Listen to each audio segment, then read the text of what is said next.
ibintu bimaze gukomera les amis. Aka kanya rero ubu tuvugana umunyamakuru kabisa waruzwi cyane ku izina rya Fata Kumavuta yamaze gutabwa muri yombi. Uyu munyamakuru yagiye amenyekana cyane ku bitangazamakuru bigiye bitandukanye harimo nka Flash, Contact FM itarafungwa ndetse na Contact TV ubwo birumvikana.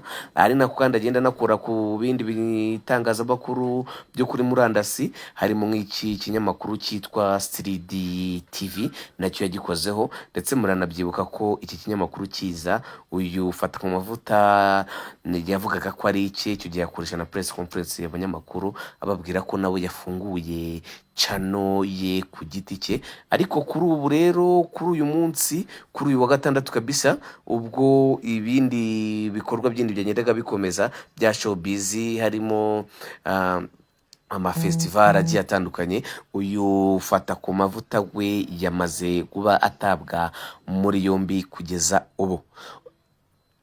Na urwego rw'ubugenzacyaha rero RIB rwatangaje ko rwafunze Sengabo Jean Bosco uzwi ku izina rya Fata Kumavuta, akurikiranweho ibyaha birimo gukoresha imvugo zishyamiranya abantu mu myidagaduro, gutukana mu ruhame no kubuza amahwemo hifashishijwe imbuga nkoranyambaga, nk'uko twabihamirijwe n'umuvugizi w'urwego rw'ubugenzacyaha Rwanda Investigation Bureau Dr Murangira Bitieri.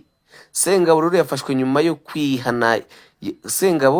nyuma yo kwihanangirizwa inshuro nyinshi ariko atamuhinangira. RIB rero inakomeza kandi inasaba abantu bose ko gukoresha imbuga nkoranyambaga bubahiriza amategeko, kuko kugira imbuga nkoranyambaga wigengaho ntabwo biguha ubudahangarwa bwo kuba utakurikiranwa mu gihe wishe aya mategeko. Tuyibutsa ko rero uyu Fata Kumavuta yagiye amenyekana cyane ku nkuru zitandukanye zuko cyane we yarwanyaga umuhanzi witwa The Ben, ariko bakanavuga ko ari muri timu ya Bruce Melody, nkaho rwose ubushize yavuze ko indirimbo ya The Ben yari ikiririmbo kibi cyane nta n'abantu bazabasha kucyumva, ariko akanavuga ko indirimbo ya Bruce Melody izakomeza kugenda itumbagira cyane. Ibi rero ndetse hari n'ibindi bintu byagendaga bivugwa we n'umwuga witwa Jihad, bavuga ko uyu muhungu witwa Yago Pondati we ngo ankura umugi rwishi abanashishikariza abantu kumwanga. Muri make n'ibiganiro byane uyu mugabo yakomezaga kugenda akora, bamufunze kandi nta n'igihe kingana